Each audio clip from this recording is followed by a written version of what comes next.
미안 인체 창조 섭리 오늘 마지막 시간 239페이지입니다. 재생 능력 가진 유일한 기관 간. 우리 몸을 구성하고 있는 중요한 기관 즉 오장육부에서 오장, 간장, 심장, 폐, 신장, 비장 중의 하나인 간장은 기능면에 있어서도 다른 기관에 비해 수행하는 일이 다양하지만 우선 크기에 있어서도 내장 중 가장 크다. 우리가 굉장히 무서운 일을 당하거나 겁에 질렸을 때 간이 콩알만 해줬다고 한다. 따지고 보면 이 말은 매우 과학적인 표현이라 생각된다. 내장 중 가장 큰 간장이 콩알만큼 작아질 정도가 되었으니 그 충격이 오죽하겠는가. 간장이 수행하는 기능은 워낙 복잡하고 다양해 그 기능들을 올바로 파악하기란 결코 쉬운 일이 아니지만 크게 세 가지로 대변할 수 있다. 첫째, 소화에 필요한 담즙과 같은 화학물질을 분비 배출하는 기능이고, 둘째, 각종 영양소를 분해하고 생합성할 뿐만 아니라 당장 필요치 않은 영양소를 저장하는 저장고로서의 기능, 그리고 셋째, 인체에 해로운 물질을 처리하는 해독 기능이라 하겠다. 따라서 간장의 구조도 이와 같은 다양한 기능을 수행하는 데 부족함이 없도록 완벽히 설계되어 있음은 물론이다.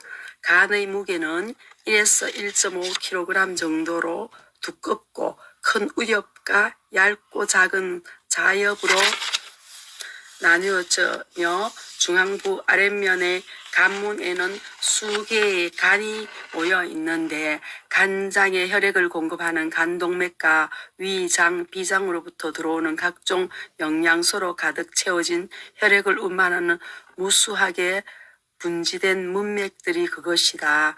이것은 또한 간의 조직학적 단위인 간소엽에서 시누소이드라고 하는 미로와 같은 미세한 혈액로로 연결되며 간소엽을 형성하는 간세포 하나하나에 연결되어 있어 운반되어 온 영양소를 분해하고 저장할 것은 저장하는 기능을 원활하게 수행할 수 있도록 되어 있다. 3대 영양소 합성, 저장, 해독, 필요할 때 다시 분해, 공급, 인체의 활력소.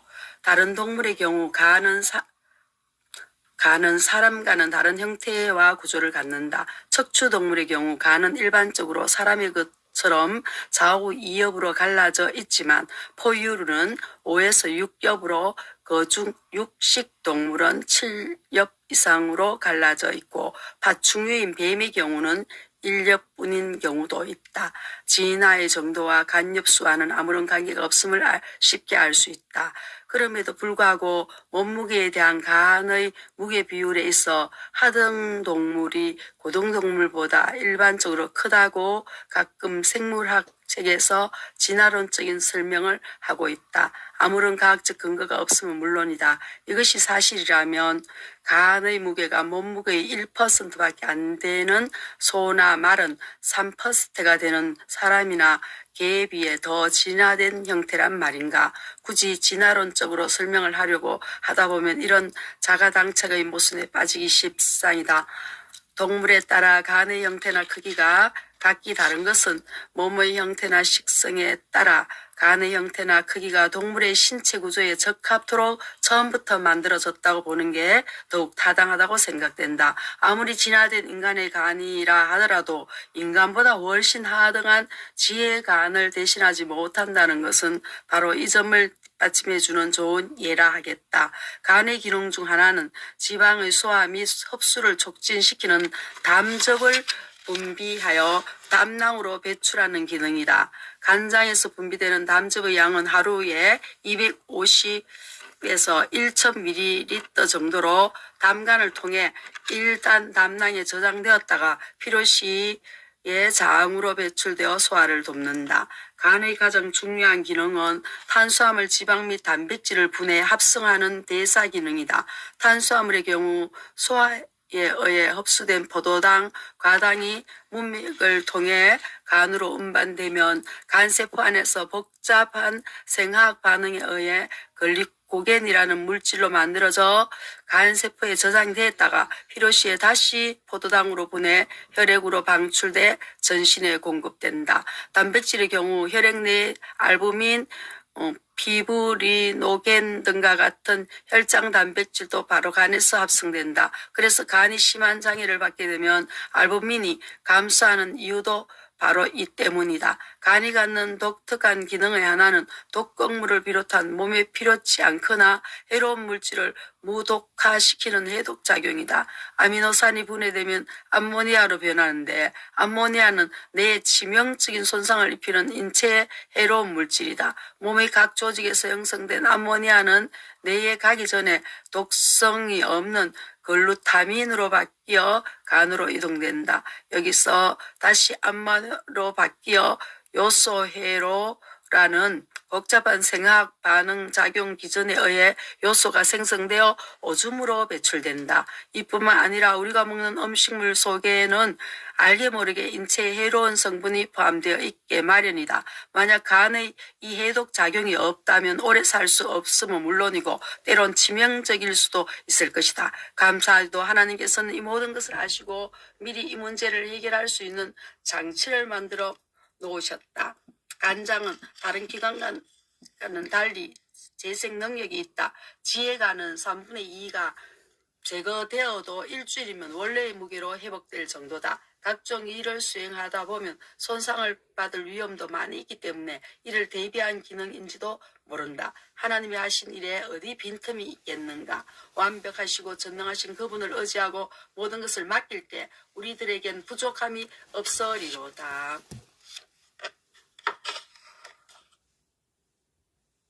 245페이지 쓴맛이 주는 절제의 교훈 쓸개.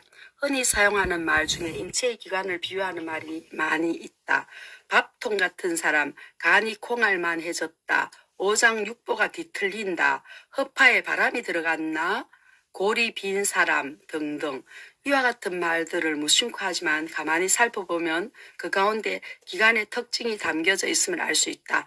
담낭과 관련된 말, 쓸개 빠진 사람, 쓸개 맛이다 등에서도 담낭의 역할 내지 성분을 조금은 짐작할 수 있다. 소화관 중에서 간장이 가장 큰 기관이라면 쓸개 주머니 혹은 단순히 쓸개라고도 불리는 담낭은 아주 작은 기관에 속한다. 담낭은 한마디로 간장에서 분비하는 담즙을 저장하는 길이 6.8cm, 너비 3.8cm 정도의 작은 주머니라 할 수 있다. 담낭은 총 기관을 통해 간과 연결되어 있고 아래로는 총담관을 통해 12지장과 연결되어 있다. 간에서는 하루에 1000cc 정도의 담즙이 분비되지만 이것은 담낭 속에서 50에서 60cc 정도로 농축되어 저장되며 필요에 따라 조금씩 12지장으로 흘러들어 소화를 촉진시켜주는 역할을 하게 된다. 얼핏 보면 담낭은 마치 불필요한 혹이 간장에 붙어있는 것처럼 보인다. 하루 1리터 생성, 농축 과정 등 신비, 간에서 담즙만 뽑아내 지방질 소화, 더욱이 척추동물의 경우 대부분 담낭이 없는 것도 있다. 말, 사슴, 쥐, 코끼리, 낙타와 같은 포유동물과 바다에 사는 물개, 고래 등은 담낭이 없다. 그런가 하면 일반적으로 대부분의 어류는 담낭을 갖고 있다. 조류에 있어서도 있는 것이 있고 없는 것도 있다. 닭과 같은 가금류는 있지만 집비둘기는 담낭을 갖고 있지 않다. 담즙은 무엇으로 되어 있을까? 담즙의 성분은 크게 나트륨, 염소와 같은 무기물질과 담즙산염으로 되어 있으며 이외에 담즙 색소, 지방산, 콜레스테롤이 다수 함유되어 있다. 담즙이 짙은 황금색을 띠는 것은 빌리루빈이라는 적혈구가 파괴되면서 혈색소가 유리되어 만들어진 담즙 색소가 있기 때문이다. 담낭 속에 생긴 결석을 담석이라고 하는데 이 결석의 성분을 분석해 보면 콜레스테린을 주성분으로 하는 것과 담즙 색소를 주성분으로 하는 빌리루빈 결석 또는 이 두 가지 것이 혼합된 결석이 있다. 담석의 크기는 모래 알만한 것부터 달걀 크기까지 다양하다. 담석 때문에 담낭관과 총담관이 막히고 거기에 세균이 감염되어 일어나는 질환인 담석증이 생기면 갑자기 심한 통증이 오는데 그 정도는 겪어보지 않는 사람은 상상하기 힘들 정도라 한다. 아직까지 왜 담석이 생기며 또한 발작에 가까운 심한 통증을 유발하는지 그 기전이 명확히 밝혀지지 않았지만 분명한 것은 모든 질병이 다 그러하겠지만 우리가 우리 몸을 잘 간수하지 못할 때 특히 담석증의 경우 지방분이 많은 음식, 과식 등이 이 병의 원인이 된다고 하니 균형 있는 음식의 섭취, 절제가 중요함을 일깨워주는 좋은 예라 하겠다. 담즙의 기능 중 가장 중요한 것은 지방의 소화 및 흡수를 촉진시키는 작용이다. 이것은 담즙의 주성분인 담즙삼염의 화학적 특성, 즉 물의 지방간의 표면 장력을 저하시킴으로써 물과 지방간의 표면 장력을 저하시킴으로써 지방질 덩어리가 장 운동에 의하여 미세한 입자로 나누어지는 유화 현상을 일으켜 췌장에서 분비되는 리파제와 같은 지방 분해 요소의 작용을 도와주는 역할을 말한다. 그런가 하면 장내 세균의 번식을 억제하는 작용 및 장의 운동을 항진시키는 작용도 있다. 이와 같은 모든 작용은 담즙의 성분이 이 일을 수행할 수 있도록 조성되어 있음은 물론이고 각 조성물이 독특한 화학 구조를 갖추고 있기 때문이다. 생화학이라는 학문은 바로 이런 것을 밝혀내는 분야라 할 수 있다. 그런데 수많은 물질이 분해되고 합성되는 가운데 담즙의 성분만이 모아져 담낭으로 흘러가는 것을 보면 정말 신기할 정도다. 담즙의 분비 기전은 너무나 복잡하여 아직 확실히 규명되어 있지 않다. 오늘날 과학이 아무리 발달하여도 간장에서 담즙만을 모아 담낭으로 보내는 장치는 만들 수 없을 것이다. 신비스러운 점은 이뿐만이 아니다. 간에서 만들어진 담즙이 막바로 십이지장으로 흘러가지 않고 담낭으로 갔다가 필요 시간에만 나오는지 지금까지 밝혀진 사실은 음식을 섭취하면 그 자극이 십이지장과 총담관이 연결되어 있는 OD라는 관략근을 이완시키고 콜레시스토키닌이라는 호르몬이 십이지장에서 분비되어 담낭을 수축시킴으로써 속에 있는 담즙이 흘러나오게 한다고 한다. 그야말로 기가 막힌 자동 제어 장치다. 아주 쓴맛을 쓸개 맛이라고 말한다. 맛은 비록 쓰지만 그 역할은 너무나 중요하다. 쓰면 뱉고 달면 먹는다는 속담이 있지만 당근만이 유용한 것이 아님을 우리는 쓸개를 통해서도 배울 수 있다. 예수님의 십자가는 쓸개 맛과는 비교할 수 없을 정도로 고통스러운 일이었다. 그러나 그분의 십자가가 있었기에 꿀맛과도 비교할 수 없는 영원한 생명을 누릴 수 있게 되지 않았는가. 그가 찔림은 우리의 허물을 인함이요 그가 상함은 우리의 죄악을 인함이라. 그가 징계를 받음으로 우리가 평화를 누리고 그가 채찍에 맞음으로 우리가 나음을 입었도다. 이사야 53장 5절 말씀.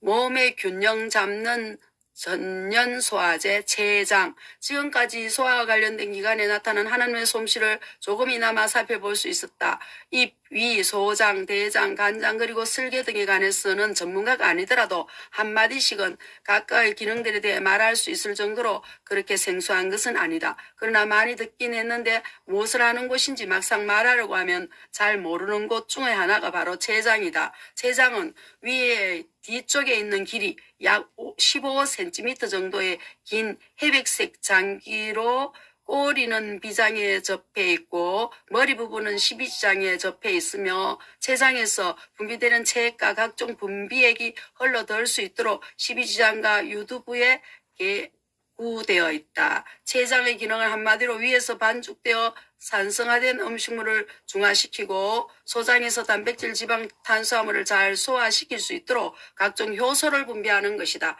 이것은 마치 빨래에 때를 빼기 위해 세탁기에 가루 비누를 넣는 것과 흡사하다. 소화가 안 될 때 먹는 소화제도 결국은 췌장에서 분비하는 각종 효소들로 구성되어 있다면 쉽게 이해되리라 믿는다.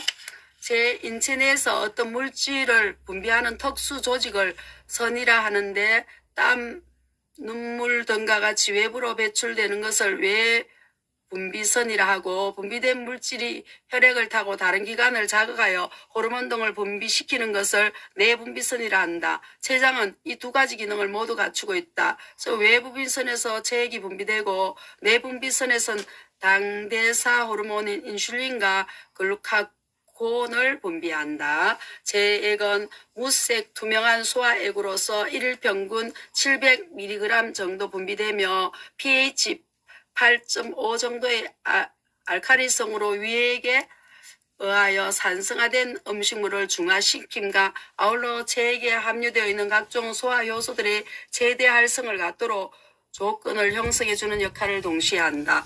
효소의 활성은 온도나 pH에 매우 민감하다. 위에서 분비되는 백신이라는 단백 분해 요소는 산성 조건 하에서 최대의 활성을 갖지만 췌장에서 분비되는 트립신이라는 단백 분해 요소는 강한 산성을 띠는 위 내에서는 작용을 할 수 없다. 또한 그런 산성 조건을 형성한 산에 의해 소장이나 내장의 조직이 손상을 입게 되므로 중화의 과정은 필수적이다. 이것을 하나님께서 처음부터 적재적소에 필요한 모든 것을 만들어 놓으셨다고 볼 수밖에 달리 어떻게 설명할 도리가 없다. 더욱 놀라운 사실은 체액에 함유되어 있는 각종 요소의 조성이 음식물의 성질에 따라 달라진다는 점이다. 예를 들면 고기를 먹을 경우 고기에는 적극적으로 효소들을 합성하여 사용하기 때문에 더욱 비교가 안 된다. 산성화된 음식물 중화시켜 혈당, 각종 효소 자동 조절.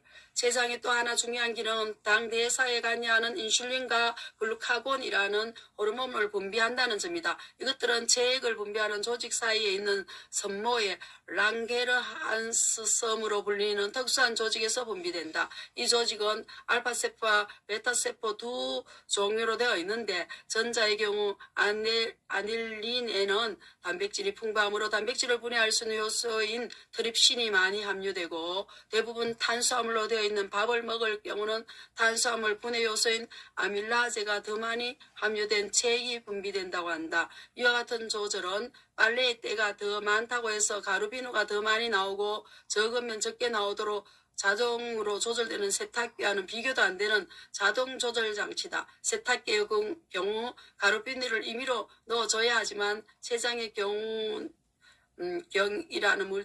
췌장의 경이라는 물질에 의해 붉게 염색되고 후자는 청자색으로 염색되어 쉽게 구분할 수가 있다. 글루카곤은 알파세포에서 인슐린은 베타세포에서 분비되는데 이 두 호르몬의 역할은 정반대다. 즉 인슐린은 각 조직에서의 포도당 사용을 촉진시키고 간장에서는 포도당 생성을 억제시킴으로써 혈액 내 혈당치를 하강시키는 역할을 한다. 그래서 인슐린이 결핍되면 당뇨병이 생기게 되는 것이다. 글루카곤은 이와는 정반대로 혈당을 상승시키는 작용을 한다. 얼핏 보면 상존할 수 없는 것처럼 보이지만 생체 내에서는 두 호르몬이 협동적으로 작용하여 체내의 당을 적절히 조절하고 있다. 당이 필요할 때는 글루카곤이 작용하고 지나치게 많을 경우는 인슐린이 작용하여 혈당을 낮춤으로써 균형을 유지하는 것이다. 이 두 호르몬이 어떤 기전으로 멋진 하모니를 연출하는지 아직은 분명히 밝혀진 바 없지만 분명한 것은 몸속에서는 24시간 끊임없이 이 기막힌 조화가 이루어지고 있다는 사실이다. 그래서 우리 인체는 수백 명 아니 수천 명으로 구성된 거대한 오케스트라라 해도 과언이 아니다. 바이올린, 첼로, 피아노, 큰 북, 작은 북 등 각각이 내는 소리 하나하나가 어우러져 만들어내는 장엄한 심포니. 이것이 가능한 것은 이들에게 공통으로 주어진 악보와 지휘자가 있기 때문이다.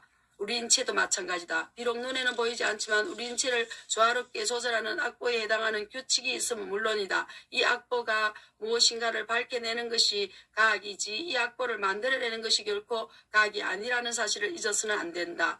우리 능력 대신 하나님께 높이 노래하며 야곱의 하나님께 즐거이 소리할지어다. 시를 읊으며 소고를 치고 아름다운 수금의 비파를 아우를지어다. 시편 81편 1절에서 2절 말씀.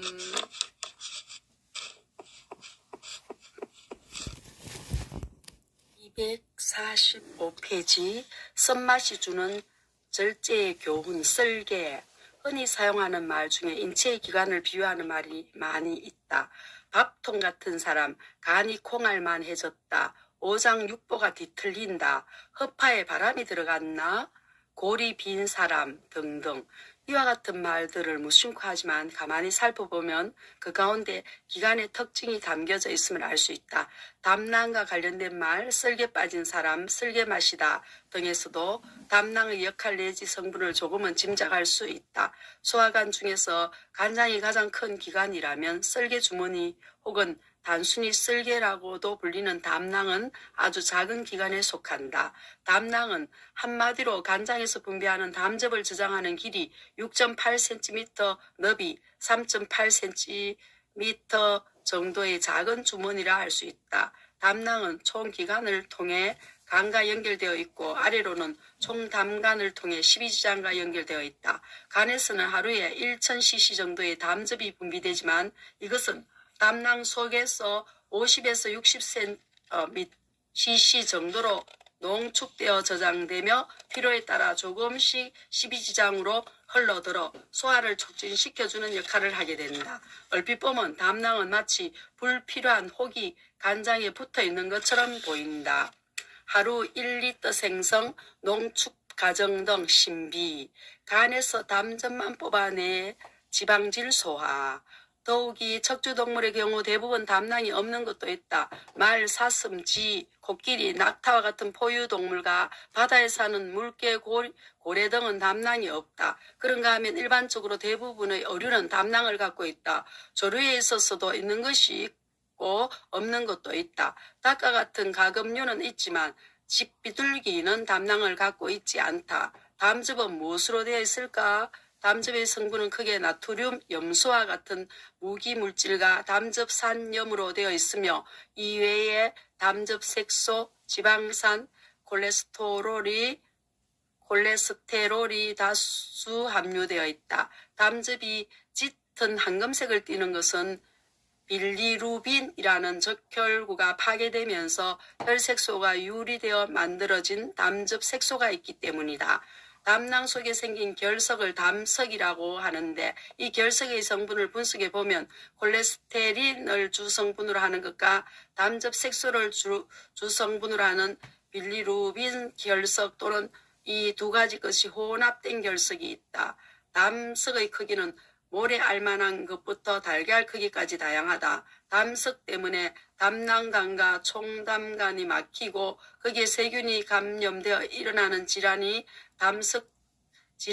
담석증이 생기면 갑자기 심한 통증이 오는데 그 정도는 겪어보지 않는 사람은 상상하기 힘들 정도라 한다. 아직까지 왜 담석이 생기며 또한 발작에 가까운 심한 통증을 유발하는지 그 기전이 명확히 밝혀지지 않았지만 분명한 것은 모든 질병이 다 그러하겠지만 우리가 우리 몸을 잘 간수하지 못할 때 특히 담석증의 경우 지방분이 많은 음식, 과식 등이 이 병의 원인이 된다고 하니 균형 있는 음식의 섭취, 절제가 중요함을 일깨워주는 좋은 예라 하겠다. 담즙의 기능 중 가장 중요한 것은 지방의 소화 및 흡수를 촉진시키는 작용이다. 이것은 담즙의 주성분인 담즙산염의 화학적 특성, 즉 물의 지방간의 표면 장력을 저하시킴으로써 물과 지방간의 표면 장력을 저하시킴으로써 지방질 덩어리가 장 운동에 의하여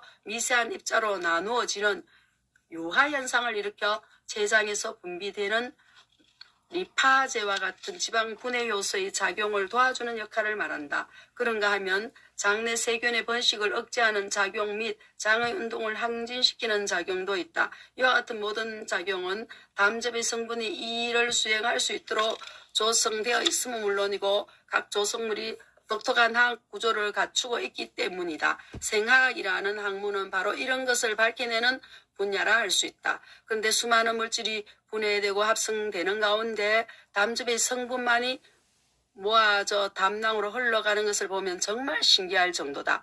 담즙의 분비 기전은 너무나 복잡하여 아직 확실히 규명되어 있지 않다. 오늘날 과학이 아무리 발달하여도 간장에서 담즙만을 모아 담낭으로 보내는 장치는 만들 수 없을 것이다. 신비스러운 점은 이뿐만이 아니다. 간에서 만들어진 담즙이 막바로 십이지장으로 흘러가지 않고 담낭으로 갔다가 필요 시간에만 나오는지 지금까지 밝혀진 사실은 음식을 섭취하면 그 자극이 십이지장과 총담관이 연결되어 있는 OD라는 관략근을 이완시키고 콜레시스토키닌이라는 호르몬이 십이지장에서 분비되어 담낭을 수축시킴으로써 속에 있는 담즙이 흘러나오게 한다고 한다. 그야말로 기가 막힌 자동 제어 장치다. 아주 쓴맛을 쓸개 맛이라고 말한다.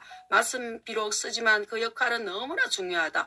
쓰면 뱉고 달면 먹는다는 속담이 있지만 당근만이 유용한 것이 아님을 우리는 쓸개를 통해서도 배울 수 있다. 예수님의 십자가는 쓸개 맛과는 비교할 수 없을 정도로 고통스러운 일이었다. 그러나 그분의 십자가가 있었기에 꿀맛과도 비교할 수 없는 영원한 생명을 누릴 수 있게 되지 않았는가. 그가 찔림은 우리의 허물을 인함이요 그가 상함은 우리의 죄악을 인함이라. 그가 징계를 받음으로 우리가 평화를 누리고 그가 채찍에 맞음으로 우리가 나음을 입었도다.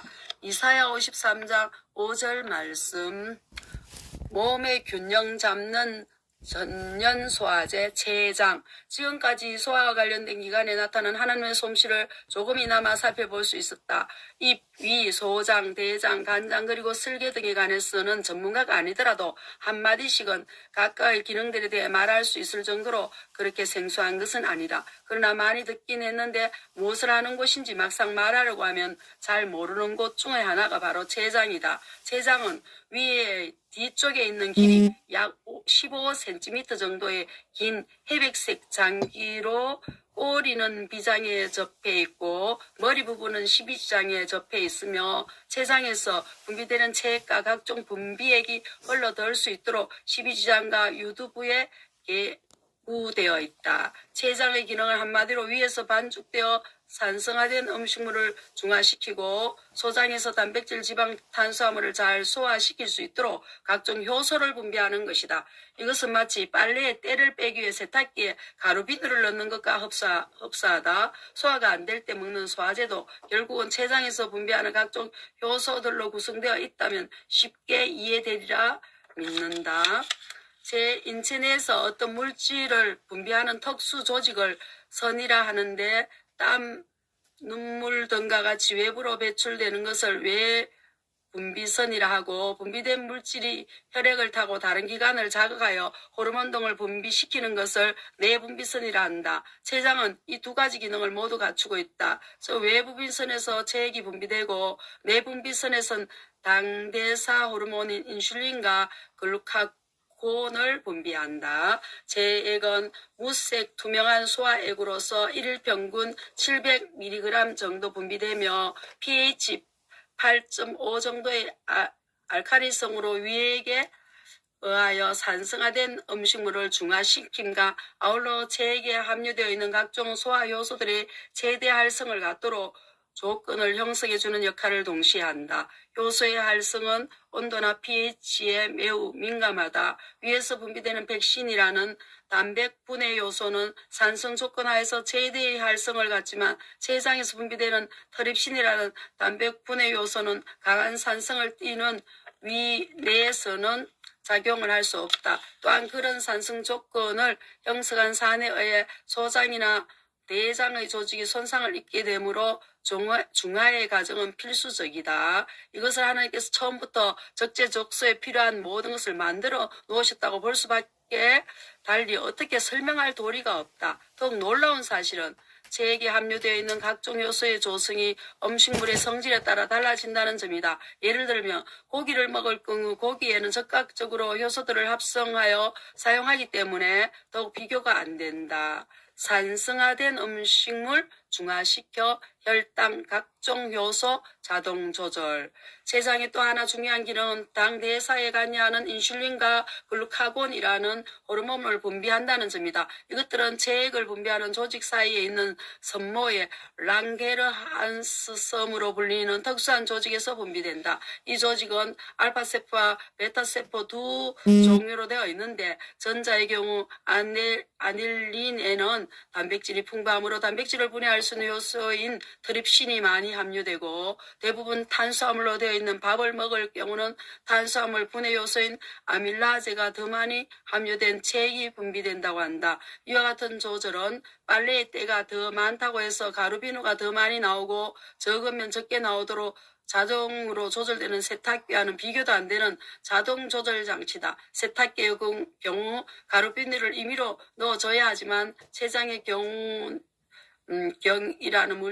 세장의 경이라는 물질에 의해 붉게 염색되고 후자는 청자색으로 염색되어 쉽게 구분할 수가 있다. 글루카곤은 알파세포에서, 인슐린은 베타세포에서 분비되는데 이 두 호르몬의 역할은 정반대다. 즉 인슐린은 각 조직에서의 포도당 사용을 촉진시키고 간장에서는 포도당 생성을 억제시킴으로써 혈액 내 혈당치를 하강시키는 역할을 한다. 그래서 인슐린이 결핍되면 당뇨병이 생기게 되는 것이다. 글루카곤은 이와는 정반대로 혈당을 상승시키는 작용을 한다. 얼핏 보면 상존할 수 없는 것처럼 보이지만 생체 내에서는 두 호르몬이 협동적으로 작용하여 체내의 당을 적절히 조절하고 있다. 당이 필요할 때는 글루카곤이 작용하고 지나치게 많을 경우는 인슐린이 작용하여 혈당을 낮춤으로써 균형을 유지하는 것이다. 이 두 호르몬이 어떤 기전으로 멋진 하모니를 연출하는지 아직은 분명히 밝혀진 바 없지만 분명한 것은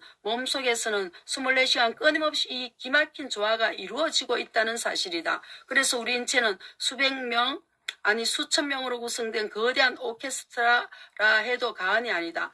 바이올린, 첼로, 피아노, 큰 북, 작은 북 등 각각이 내는 소리 하나하나가 어우러져 만들어내는 장엄한 심포니. 이것이 가능한 것은 이들에게 공통으로 주어진 악보와 지휘자가 있기 때문이다. 우리 인체도 마찬가지다. 비록 눈에는 보이지 않지만 우리 인체를 조화롭게 조절하는 악보에 해당하는 규칙이 있으면 물론이다. 이 악보가 무엇인가를 밝혀내는 것이 과학이지 이 악보를 만들어내는 것이 결코 과학이 아니라는 사실을 잊어서는 안 된다. 우리 능력 대신 하나님께 높이 노래하며 야곱의 하나님께 즐거이 소리할지어다. 시를 읊으며 소고를 치고 아름다운 수금의 비파를 아우를지어다. 시편 81편 1절에서 2절 말씀.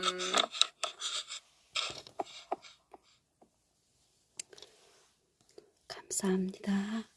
찬양하고 생방송으로 하도록 하겠습니다.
구원을 얻어라.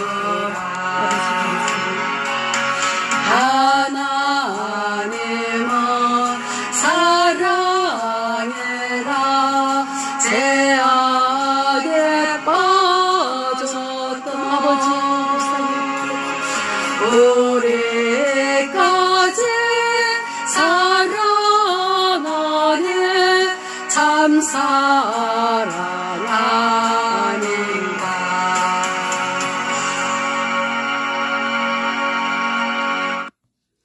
감사합니다. 이제 새벽에 일어나서 녹음을 했거든요. 녹음을 했는데 이제 새롭게 읽는 방향으로 하도록 하겠습니다. 이제 얼마 안 남았거든요. 책 한 권이 거의 다 읽어가는데 255페이지 생명의 배달부 혈액에 대한 내용입니다. 입을 통해 들어온 음식물이 최종적으로 항문을 통해 배설될 때까지 씹히고 어개어지고 분해되고 흡수되면서 이것들을 각 기관의 조직으로 운반할 수 있는 매체가 있어야 하면 누구든 쉽게 생각할 수 있다. 이 일을 바로 혈액이 담당한다. 그러나 혈액의 중요한 기능은 이와 같은 물질 운반의 기능뿐만 아니라 세포 기능의 조절 작용 및 생체를 보호하는 작용 등 실로 다양하다. 혈액은 그의 10만 킬로미터에 달하는 체내의 수송망인 혈관 속을 흐르고 있는 붉은색을 띤 액상의 조직이다. 혈액량은 체중의 약 8%로 60kg의 체중일 경우 약 4.5리터이며 하루에 1,000회 이상 온몸을 순회한다. 이 혈액량은 많은 물을 마시거나 다수의 출혈이 있더라도 순환하는 혈액량은 자율적으로 조절되며 항상 거의 일정한 양이 유지된다. 마치 욕조에 물이 지나치게 많으면 흘러 넘치고 모자라면 자동으로 물이 들어오는 것과 같은 원리다. 얼핏 보면 혈액은 진한 적색의 잉크처럼 단순한 혈액 같지만 수십 가지 아니 수백 가지의 물질이 섞여 있어 도저히 현대과학은 흉내도 낼 수 없는 복잡한 액체다. 혈액은 크게 두 가지 성분으로 나누는데 하나는 세포 성분인 혈구와 그 외의 성분인 혈장이다. 또한 혈액을 시험관에 넣어 방치해 두면 혈구들이 복잡한 반응에 의해 엉켜서 응고된 혈병이 생기고 상층에 노란색의 맑은 액체가 생기는데 이것을 혈청이라 한다. 혈구는 혈액의 약 45%를 차지하는데 이것은 적혈구와 백혈구 및 혈소판으로 구성된다. 이 중에 적혈구가 가장 많아 1리터의 혈액 내에 약 450에서 500만 개가 있고 평균 수명은 약 120일 정도다. 적혈구는 척추 동물에만 있고 무척추 동물에는 거의 없다. 혈액이 붉은색을 띠는 것은 적혈구 내의 헤모글로빈 때문이다. 연체동물이나 절지동물의 혈액은 붉은색이 아닌 담청색을 띠는데 이것은 헤모글로빈과는 다른 헤모시아닌이 있기 때문이다. 헤모글로빈이 헤모시아닌을 대신할 수 없는 것은 물론이고 헤모글로빈도 동물의 종에 따라 그 구조가 다 달라서 절대로 상호 대체할 수 없다. 물론 원숭이의 헤모글로빈의 구조가 다른 동물의 것보다 사람의 것과 더 유사한 것은 사실이고 산소를 운반하는 기능은 같다고 하지만 사람의 것을 결코 대신할 수 없다는 사실은 무엇을 의미하는 것일까? 비슷한 것과 동일한 것은 전혀 별개임을 말해주는 좋은 예라 하겠다. 진화론자들이 진화의 정도를 설명할 때 대개는 비슷한 정도가 얼마인가로 따진다. 따라서 진화론은 그 기본 설정 자체가 모순이고 잘못되어 있음을 알 수 있다. 백혈구는 적혈구와는 달리 그 모양과 크기가 일정하지 않고 색깔도 없고 종류도 여러 가지다. 즉 가립성 백혈구, 임파구 및 담핵세포로 나누고 가립성 백혈구는 다시 염색 특성에 따라 호중성구, 호염기성구 및 호산성구로 나뉜다. 이와 같은 다양한 백혈구는 각각 그 기능이 다 다르지만 주로 외부에서 들어온 세균이나 해로운 이물질을 탐식하는 소위 식균작용과 외부 침입자에 대한 항체를 생산함으로써 자기 몸을 방어하는 중요한 기능을 갖고 있다. 한 가지 매우 흥미로운 사실은 이렇게 다양한 혈구세포들은 골수에서 만들어지는데 간세포라는 동일한 세포에서 시작된다는 점이다. 아직도 우리는 정확한 그 기원을 발견하지 못하고 있다. 그러나 지금까지 밝혀진 내용만으로도 그 복잡성과 정교함 그리고 신체 요구에 따른 적절성을 충분히 이해할 수 있다. 이런 내용들을 학생들에게 강의를 하면 매우 어렵다고 한다. 이미 밝혀진 사실들을 공부하는 것도 어려운데 이것을 만들어낸 그분을 이렇게 제한된 나의 머리로 증명한다는 것 자체가 모순이다. 그래서 창조주 하나님은 증명의 대상이 아니라 이런 여러 과학적 사실을 보고 그분의 계심을 깨닫게 되는 믿음의 대상임을 더욱 분명히 알 수 있다. 상처가 나면 출혈이 일어난다. 여기서 만약 지혈이 되지 않으면 결국 생명을 잃게 되면 뻔한 이치다. 이때 일상생활에서 변변히 겪게 되는 크고 작은 상처에도 우리가 안전할 수 있는 것은 혈액이 응고하는 성질이 있기 때문이다. 하지만 어떻게 해서 응고 현상이 일어나는지는 아직도 정확하게는 잘 모른다. 응고 현상을 설명하는 데에도 학자들에 따라 다소 차이가 있다. 또한 지금까지 밝혀진 혈액 응고에 관한 인자만도 10여 가지가 넘고 이름조차 외우기 힘들 정도로 각양각색이다. 이들 중에는 그리스천 인자라는 것도 있다. 이런 인자가 결핍되면 이들 중에는 크리스마스 인자라는 것도 있다. 이런 인자가 결핍되면 응고가 안 되고 따라서 지혈이 잘 되지 않는 경우가 바로 혈우병이다. 더욱 신기한 것은 생체 내에서는 응고 현상이 일어나지 않는다는 점이다. 이 얼마나 완벽한 설계인가. 마치 고무풀처럼 병 속에 있을 때는 액체 상태로 있다가 공기와 접촉을 하게 되면 딱딱하게 굳어버리는 것과도 흡사하다. 그러나 고무풀은 혈액의 기능과 비교하면 아무것도 아니다. 그런데 진화론자들은 고무풀은 저절로 될 수 없다고 하면서 혈액은 우연히 저절로 되었다고 아무 의심 없이 말을 한다. 그리고 이것을 믿으라고 한다. 같은 부모 밑에서 난 형제자매를 가장 가까운 혈육 관계라고 말한다. 그러나 이것은 지상에서의 유한한 관계다. 사랑하는 가족 중에 어느 누구 하나라도 죽으면 우리는 통곡하며 애쓰게 한다. 하지만 창조주 하나님을 믿는 우리는 애써할 필요가 없다. 영원하고 무한한 혈육 관계를 가질 수 있는 특권을 우리는 값없이 받았기 때문이다. 우리를 대신해서 십자가에 매달려 피 흘리신 예수 그리스도의 보혈의 공로로 말미암아 그분의 변함없는 자녀가 되었기 때문이다. 감사합니다. 또 찬양 또 하나 하도록 하겠습니다. 참 너무 감사합니다. 내용이 참 좋으세요. 우리 말씀 묵상과 찬양 목사님께서 주신 책이거든요. 참 너무 주여 찬양 주여 한 번 가고 안 오니 찬양할게요.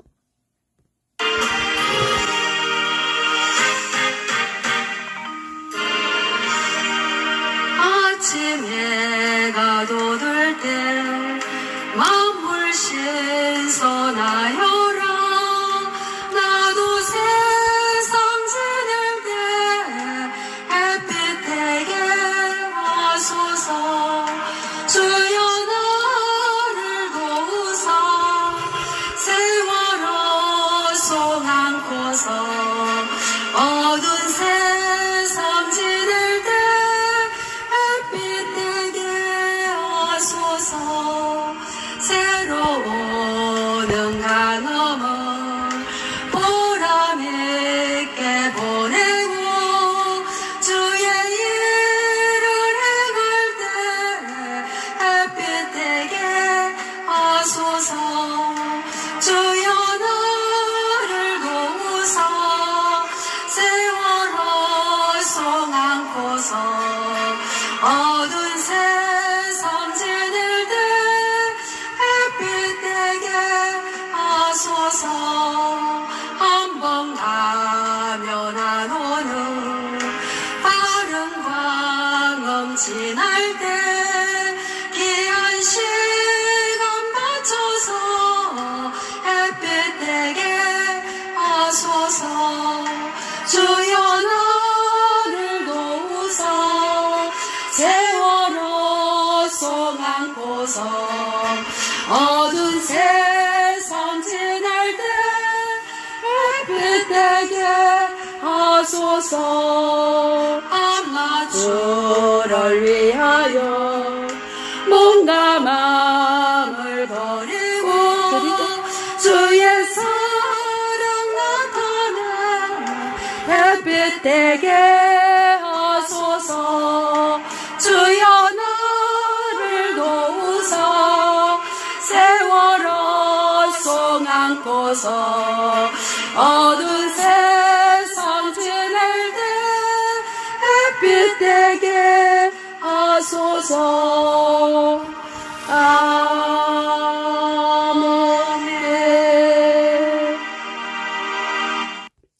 감사합니다.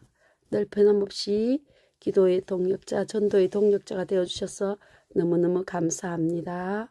이제 얼마 남지 않았습니다. 책을 이렇게 해놓고 하도록 하겠습니다.